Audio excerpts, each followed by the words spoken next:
All right, DN team, that was fun. That was real. Dare I say that was real fun. But now, how about some quick hits? Let's go. All right, let's hit the ground running with our old pal, Andres Iniesta, the translucent one.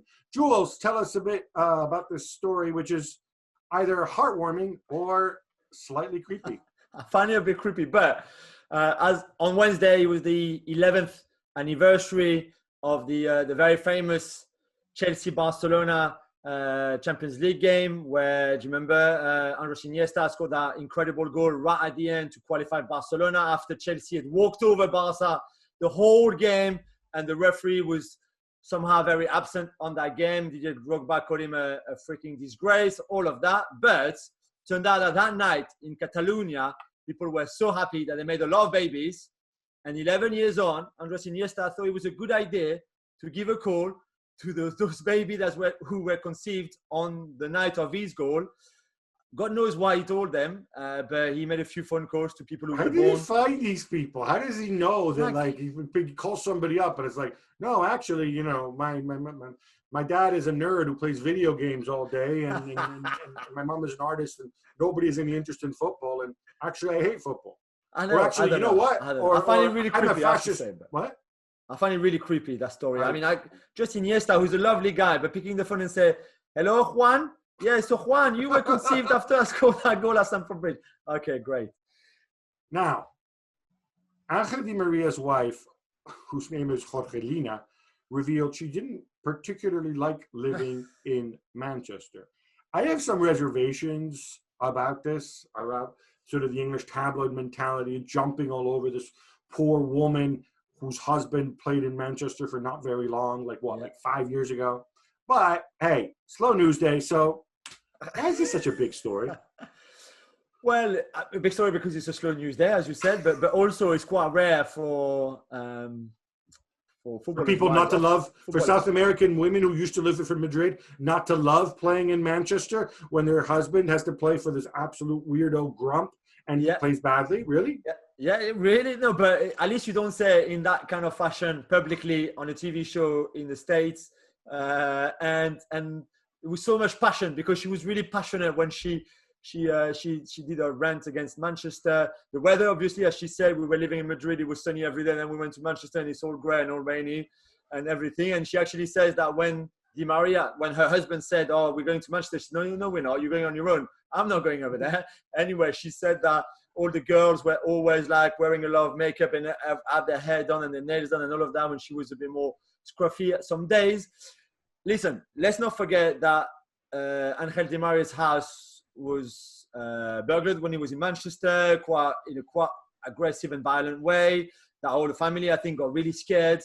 That on top of what he was going through on the pitch, but also the lifestyle there and the weather and all of that just didn't help the case of Manchester and the Di Maria family. And I think they were very happy to leave there to go to Paris. But again, I just have an issue with people talk like that about cities where they just happen to not be happy. But there's a lot of very happy people in Manchester. It's a lovely city as well. So yeah, I've got a few problems with it. I mean, look, it's so easy to go and mock. But what I thought was kind of weird too was she complained about like, oh, they're all like, you know, the sun never comes out, so everybody's sort of really pale and pasty skinned. Yeah, I had no idea what she looked like, and then I saw a picture of her, and you know what, like, you're not exactly sort of the bronze picture. I mean, she's a very, very attractive woman, but she's also very, very light-skinned. She actually looks like the stereotype of people from northern climes. So I just thought that bit was a little bit odd. Yeah, it was. Well, staying in Manchester, Leroy Sane's contract expires in June 2021, but so many are convinced he's heading to Bayern. Not you, right? We talked about this on the show. Dan Thomas is like, yeah, signing to Bayern, done and dusted. I said no, because you know what? Nobody's seen this guy play, and he's been injured for yonks. What? So people who've been injured can't change clubs? Come on. No, of course they can. But if you're Bayern, why would you commit to bringing this guy in now when you can have him for free in 2021? He's made it clear he's not going to sign a new contract. Manchester City have made it clear that they're not going to sell him for a reduced price. I have no idea if this guy's injury is congenital. I don't know if the dude can walk. Look, I'm sure there's a good chance it'll happen.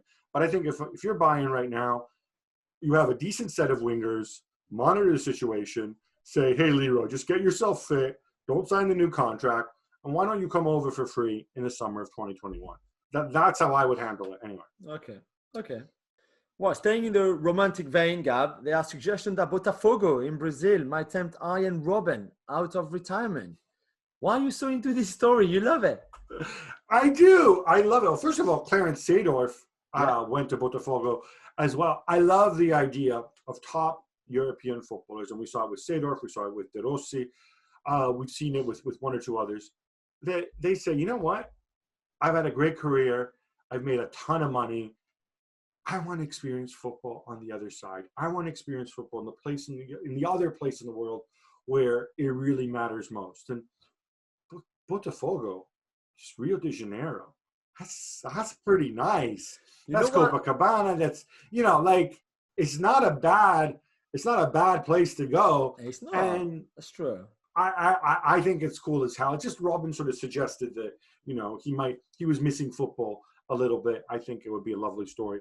I mean, on a more serious note, they've got major, obviously, issues with the pandemic in Brazil. So, but it would almost be like, when it's safe to do so, Robin comes back and suits up for Botafogo. Come on, that'd be know what I'd forgotten, and I remembered when we did the J team in the Alphabet 11, is that Juan Fran, the former Atletico Madrid right back, had gone to Sao Paulo.